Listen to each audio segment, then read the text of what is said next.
Rubber மரம். இந்த மரத்தோட பட்டை இப்படி சீவி விட்டுருவாங்க. பேச்சிப்பாறையை பற்றி ஆன்லைன்ல நிறைய வீடியோ நீங்க பார்த்துருப்பீங்க. பேச்சிப்பாறைனாலே பேச்சிப்பாறையோட டேமை மட்டும் சுத்தி சுத்தி காமிப்பாங்க.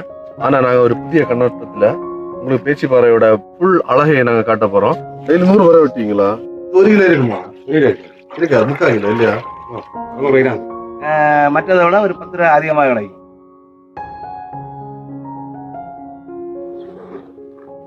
உங்களுக்கு எமர்ஜென்சி இல்லை, நீங்க எங்க போவீங்க? ஹாஸ்பிட்டல்ல போனோம்னா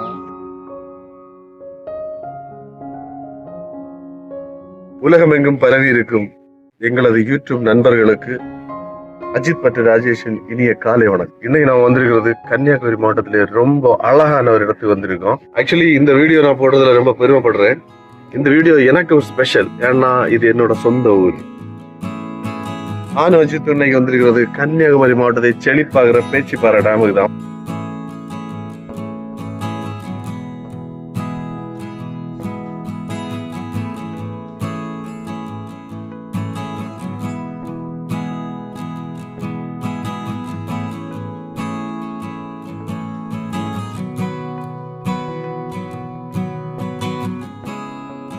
ஒரு அழகான டாம திருவிதாங்கூர் மகாராஜா காலத்துல 1805ஆம் வருஷம் கட்ட தொடங்கி 1906ஆவது வருஷம் கட்டி முடிச்சிருக்காங்க. இதோட கட்டுமான பணி கிட்டத்தட்ட 11 வருஷம் நடந்திருக்கு. 1800 காலகட்டம்னு சொன்னாலே உங்களுக்கு எல்லாம் புரிஞ்சிருக்கும். அன்னைக்கு இந்த வெள்ளக்காரங்களோட ஆட்சி காலத்துலதான் இந்த டேமை கட்டியிருக்காங்க. இந்த டேமை கட்டினவர் அலெக்சாண்டர் மிஞ்சின் என்கிற ஒரு சீஃப் இன்ஜினியர். இதுதான் நம்ம அலெக்சாண்டர் மிஞ்சினோட கல்லறை. அவர் ஆக்சுவலி 1913ஆவது வருஷம் இறந்திருக்காரு. அப்படின்னா டேம் கட்டி முடிச்சு ஒரு 6 வருஷத்துல அவர் இறந்துட்டாரு. அவரோட ஆசை என்னன்னா இந்த டேம் பக்கத்துல தான் அவர் அடக்கம் பண்ணணுங்கிறது. அதுக்கு நாங்க அவர் இந்த டேம் பக்கத்துல அடக்கம் பண்ணியிருக்காங்க. அவரை பாக்குறதுக்கு இங்கிலாந்துல இருந்து வருஷத்துக்கு ஒரு தடவை அவங்களோட ஃபேமிலி மெம்பர்ஸ் இங்க வருவாங்க. இதோ என் பின்னாடி வித்தியாசமா ஒரு மிஷன் தெரியுது இல்ல, இது யாருக்கு அது என்னன்னு தெரியுமா? இது ஆக்சுவலி வேற ஒன்றும் இல்ல. இது சில முக்கியமான இடங்கள்ல தான் பொருத்தி இருப்பாங்க. மலையோட அளவு கணிக்கிற ஒரு மிஷன். அணை பகுதிகளில் மட்டும்தான் அதிகமா இது பார்க்க முடியும். ஏன்னா இந்த அணை பகுதிகளில் எவ்வளவு மழை பெய்யுதுன்னு சொல்லிட்டு கணிக்கிறதுக்காக இந்த மிஷினை வச்சிருக்காங்க. தெரியாதவங்க பாருங்க. என்னன்னா இந்த டேமோட டெய்லி தண்ணியோட கொள்ளளவு வந்துட்டு எழுதியிருக்காங்க. ஆக்சுவலி இந்த டேமோட மொத்த கொள்ளளவு 48 அடி, கிட்டத்தட்ட 42 அடி வந்திருக்கு. அப்படின்னா இது மொத்த கொள்ளளவு நெருங்குறதுக்கு இன்னொரு 6 அடி டேம்ல வாட்டர் வந்தாச்சுன்னா மொத்த கொள்ளளவு ஆயிரும். இல்ல மழை பெஞ்சாச்சுன்னா மறுகால் விடுறதுக்கு வாய்ப்பு இருக்கு.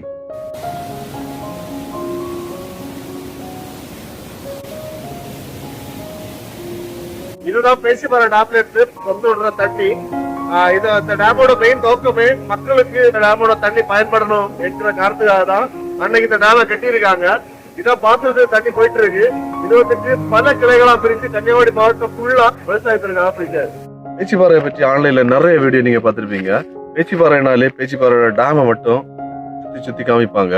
ஆனா நாங்க ஒரு புதிய கண்ணோட்டத்துல உங்களுக்கு பேச்சிப்பாறையோட ஃபுல் அழகையை நாங்க காட்ட போறோம். பேச்சிப்பாறைனாலே வெறும் டேம் மட்டும் இல்லைங்க, அதையும் தாண்டி இங்க நிறைய விஷயங்கள் கொட்டி கிடக்கு. உதாரணத்துக்கு சின்ன சின்ன அருவிகள், மலைப்பகுதிகள், மேற்கு தொடர்ச்சி மலை அடிவாரத்துல நம்ம நின்றுட்டு இருக்கோம். இங்க ஒரு நல்ல ஒரு மலை கிராமம் இருக்கு. அந்த மலை கிராமத்தை இந்த வீடியோல உங்களுக்கு காட்ட போறோம். நாங்க இப்போ இந்த மலைப்பகுதியில வந்த இடத்துல ரப்பர் எஸ்டேட்டை பார்த்தோம். நம்ம வீடியோவை கன்னியாகுமரி மக்களையும் தாண்டி சென்னை, கோயம்புத்தூர், பெங்களூரு, கர்நாடகா மக்களும் பார்த்துட்டு இருக்காங்க. அவங்களுக்காக ஒரு சின்ன இன்ஃபர்மேஷன். ரப்பர்னா ஏதோ ஒரு செயற்கையான பொருள் அப்படின்னு நினைச்சிட்டு இருக்கீங்க. அப்படியெல்லாம் கிடையாது. அது இயற்கையாவே ஒரு மரத்துல இருந்து வர பொருள். நீங்க ஏதோ பார்த்துட்டு இருக்கீங்க இல்ல, இதான் ரப்பர் மரம். மரம்னா காயா பழமா எல்லாம் காய்க்காது. அது ஒரு நீண்ட ப்ராசஸ். அதை நாங்க இந்த வீடியோ வழியா காமிக்க போறோம். பாருங்க. இந்த மரத்தோட பட்டை இப்படி சீவி விட்டுருவாங்க. சீவி விடும்போது இந்த சிரட்டை வழி இப்படி பால் வரும்.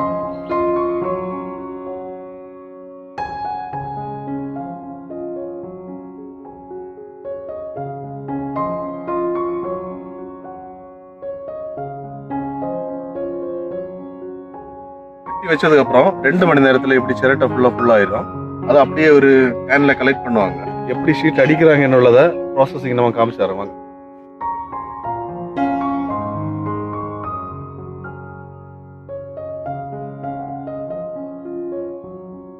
பால் ஊத்துறீங்களா? அந்த சைடுல இல்ல.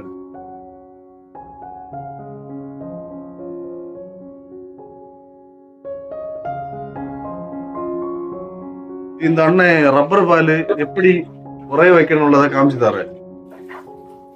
ஃபர்ஸ்ட் சீட் எல்லாம் நல்ல டிஷ் எல்லாம் நல்லா கழுவி வாஷ் பண்ணி நீட் ஆகிட்டு அது என்ன ஊத்துறீங்க? தண்ணியா? இப்போ தண்ணி ஃபர்ஸ்ட் ஆகுது. தண்ணி ஃபர்ஸ்ட் தண்ணி விடணுமா? ஆமா. ஃபர்ஸ்ட் கொஞ்சம் தண்ணி விடணும்.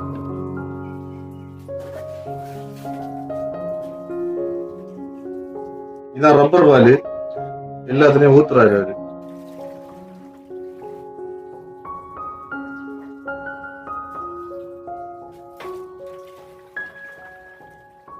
ஒரு பக்கம் மாதிரி இல்லையாண்ணா? ஒரு கிலோ இருக்குமா? இருக்கா? 3/4 கிலோ இல்லையா?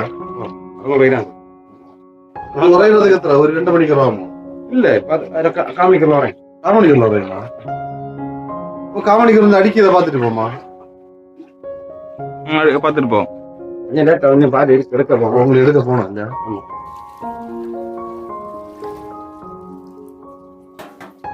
ஆனா இந்த ஒரு தோட்டம் வேலை தானா இது? இங்க இந்த இடத்த வேற என்னது?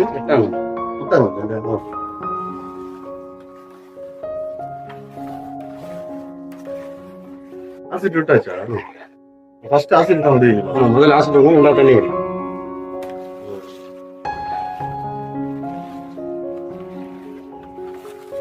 உனக்கு இந்த ஆசிட் இல்லாத காலங்கள்ல என்ன பண்ணியா? ஆசிட் இல்லாத டைம்ல இப்படியே கூட ஹீட் அடியெல்லாம் குறவு. மேக்ஸிமம் ஃபுல்லா விட்டு வராது. அப்படியே மரத்துல வெட்டி வச்சுட்டு அப்படி சட்டில வெட்டி வச்சுட்டு போறது. மறுநாள் வந்து இலக்கு இருக்கு. அப்படியே மறுநாள் அதை இலக்கு எடுத்துட்டு அதை வெட்டி வச்சுட்டு அப்படி போறது. இதுல என்ன சீத்தறிக்கூடிய வச்சுன்னு புளி கலக்கி விடுவாங்க இல்லையா? புளின்னா ஈஸியா கட்டி பிடிச்சிடும்.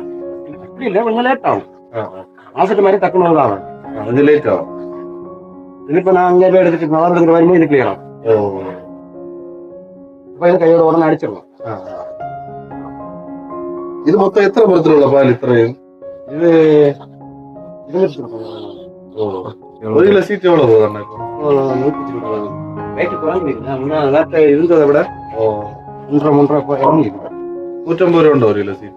170 175 இந்த ரேஞ்சில் இருக்கு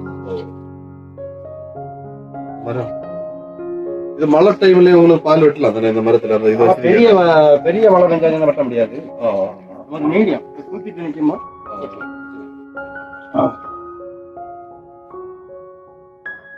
இது ஆக்சுவலி மழை டைம்ல இந்த மரத்துல பால் வெட்டலாம். இதுன்னா அவங்க ஒரு பிளாஸ்டிக்ல ஒரு கவர் பண்ணிருக்காங்க.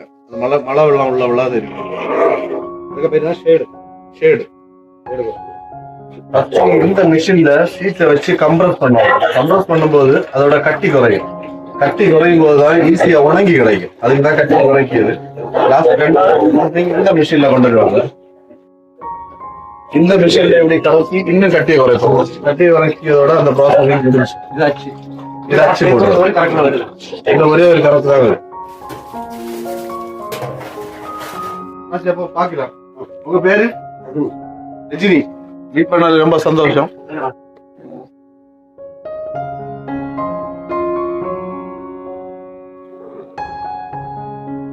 இது இன்னொரு இடத்துக்கு வந்தோம். அங்க என்னன்னா பால் உரைய வச்சிருந்தாங்க.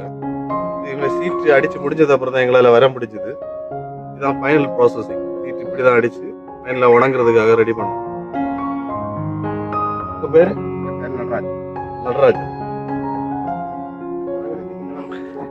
இது ஒரு சீட் எவ்வளவு வரணும் விலை போகும்? இது வந்துட்டு உணர்ந்து மூக்கத்துல கிரேடுக்கு மற்றதை விட ஒரு 10 ரூபா அதிகமாக கிடைக்கும். இப்போ வந்துட்டு 180 ரூபா இருக்குது. RSS 4 சொல்லுவாங்க. இது 1 கிலோ இருக்குமா? இருக்காது. 3/4 கிலோ. 700 கிலோ இருக்கு. 700 தானே இருக்கு. சீட் உணர்த்தி நீங்களே உணர்த்தீங்க? இது இங்க அவங்க மலையில உணர்த்துது. நான் வந்துட்டு வெளியில போடுது. ஓகே. அது பாக்கலாமா? அந்த பாக்கலாம்.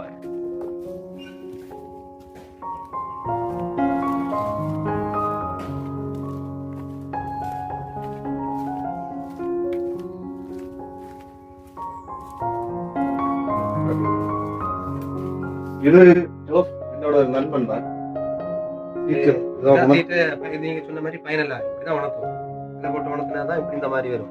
இல்லைன்னா இந்த மாதிரி உணரலைன்னா உங்களுக்கு கிரேடு போகாது. சும்மா அடுப்பு கொடுத்தோம்னா அவங்க 20 ரூபா மைனஸ் பண்ணி தருவாங்க. இந்த இது மாதிரி ரொம்ப நார்மலா வெளியில பாறைகள்ல எல்லாம் போட்டு உணர்த்துவாங்க. ஆனா இவங்க கிரேடு கொஞ்சம் ரேட் அதிகமா கிடைக்கிறதுக்காக இவங்க செப்பரேட்டா ஒரு ஸ்மூத் ரோட்டை வச்சிருக்காங்க உணர்த்துறதுக்காக. இதுதான் ஃபைனல் ப்ராசஸ்.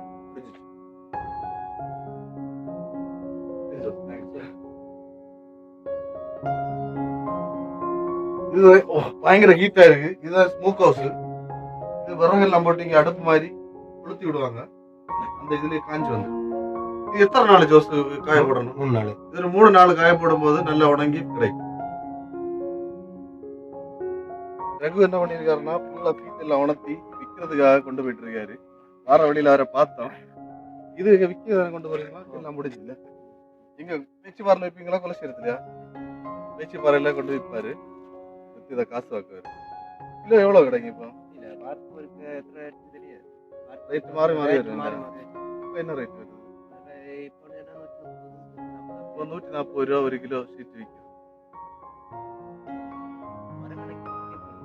வேற கடைக்கு வித்தியாசம். சிலவங்க 5 ரூபா பின்ன மாத்தி மாத்தி எடுப்பாங்க. அடுத்து இது நல்ல உணங்கல் தோணுது. இன்னும் கொஞ்சம் கூட உணங்கணும். இது கொஞ்சம் பச்சை கழிப்பாங்க.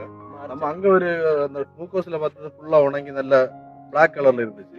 ஆனா இது வந்துட்டு ஃபுல்லா உணங்கல். ஒரு அரை பருவம் தான் ஆச்சு. அதனால ஒரு கிலோக்கு ஒரு 50 கிராம் குறைப்பாங்க. உங்க வீடு சரி ரகு பாப்போம்.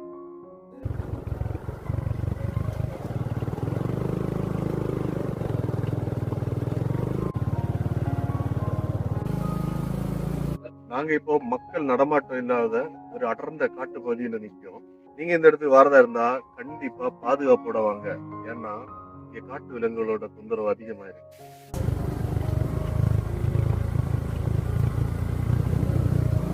இது ஒரு வித்தியாசமான மரம்.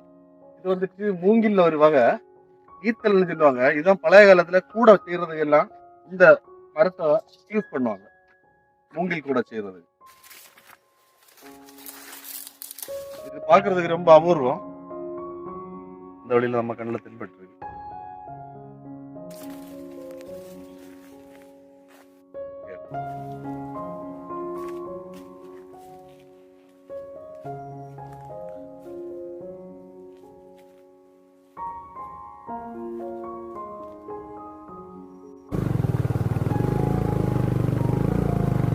நாங்க காட்டு வழியா ஒரு 10-15 கிலோமீட்டர் வந்திருப்போம். இதோட ரோடு முடிஞ்சு போச்சு.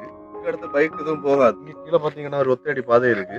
இந்த வழியா போலாமான்னு ஒரு மக்கள்கிட்ட கேட்டதுக்கு இந்த வழியா போறதுக்கு ஃபாரஸ்ட் டிபார்ட்மெண்ட் அலோடு கொடுக்கல அப்படின்னு சொல்லியிருக்காங்க. இங்க போக கூடாதுன்னு ஃபாரஸ்ட் டிபார்ட்மெண்ட்ல தடை இருக்கிறதுனால நாங்க போக விரும்பல. இது ஒரு அழகான கிராமம். இந்த இடத்தோட பேரு தோட்டமலை. இங்க ஒரு 50 வீடுகள் இருக்கு. இங்க ஒரு ஸ்கூல் இருக்கு. இங்க ஒரு 13 ஸ்டூடெண்ட் படிக்கிறாங்க. ஹெட் மாஸ்டரை பார்த்தோம். இங்க வீடியோ எடுக்கிறதுக்கு அலோடு இல்லைன்னு சொன்னாங்க. அதனால எடுக்கல. இந்த ஊருக்கு வரணும்னா நிறைய தடைகளை தாண்டி காடு மலை இதெல்லாம் ஏறி தான் இந்த ஊருக்கு வரணும். இங்க வந்ததுக்கு அப்புறம் மைண்ட் அப்படி ஒரு பீஸ்ஃபுல்லான ஒரு அமைதியான பிளேஸா இருக்கு. ஒரு 50 வீடுகள் தான் இருக்கு. 50 வீடுகள்னா எல்லாம் சின்ன சின்ன வீடுகள்.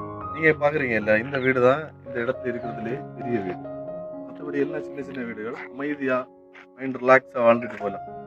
நம்ம இங்க லோக்கல்ல ஒரு தம்பியை பார்த்தோம். ரொம்ப காலேஜ் தான் படிச்சுட்டு இருக்காரு. எந்த காலேஜ் விட்டா? கோணம் பாலிடெக்னிக்கல் காலேஜ் படிச்சுட்டு இருக்காரு. இந்த ஊரு பேர் என்னது? தோட்டமலை. தோட்டமலை இல்லையா? அப்பா என்ன பண்றாரு? அந்த ரப்பர். ஸ்கூல்ல எத்தனை பிள்ளைங்க படிக்காங்க? ஸ்கூல்ல ஒரு 20 பிள்ளைங்க இருக்கு. 15 அவ்வளவு. ஒரு 50 ஃபேமிலி இருக்கும் இல்ல? இந்த ஒரு 50 குடும்பங்கள். அதை தாண்டி போகணும் இல்ல? கூட்டம் தான். ஆக்சுவலி ஒன்று கேட்க நினைச்சேன். உங்களுக்கு எமர்ஜென்சி இல்லை, நீங்க எங்க போவீங்க? ஹாஸ்பிட்டல் போனோம்னா பேச்சுவார் தான் போகணும். பேச்சுவார் ஹாஸ்பிட்டல் இல்லையா? இங்க இருந்து 10-15 கிலோமீட்டர் உண்டு இல்லையா? 15 கிலோமீட்டர் இருக்கு. கஷ்டம் தான் போறது. அப்படிதான் இல்லை? வண்டி விழிச்சு வண்டி வரது டைம் ஆகும். அந்த பேச்சுவாரில் தான் வண்டி வரணும். ஆமா ஆமா.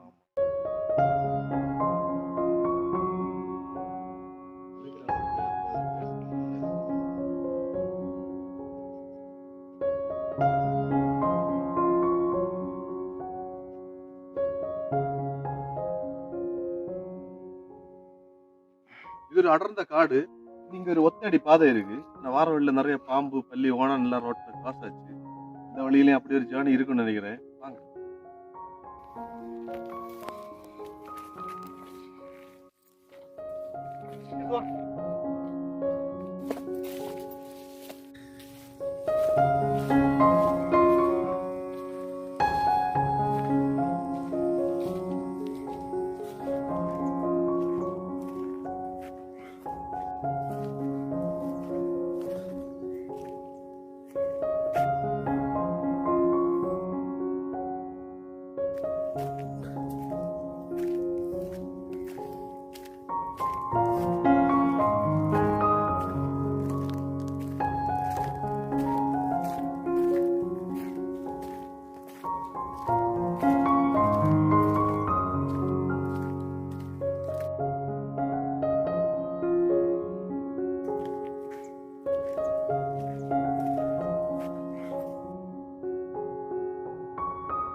காட்டு வாத்து கிடையாது, இது பறவை.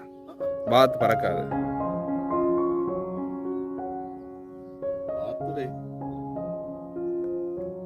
வாத்து பறக்காதடா.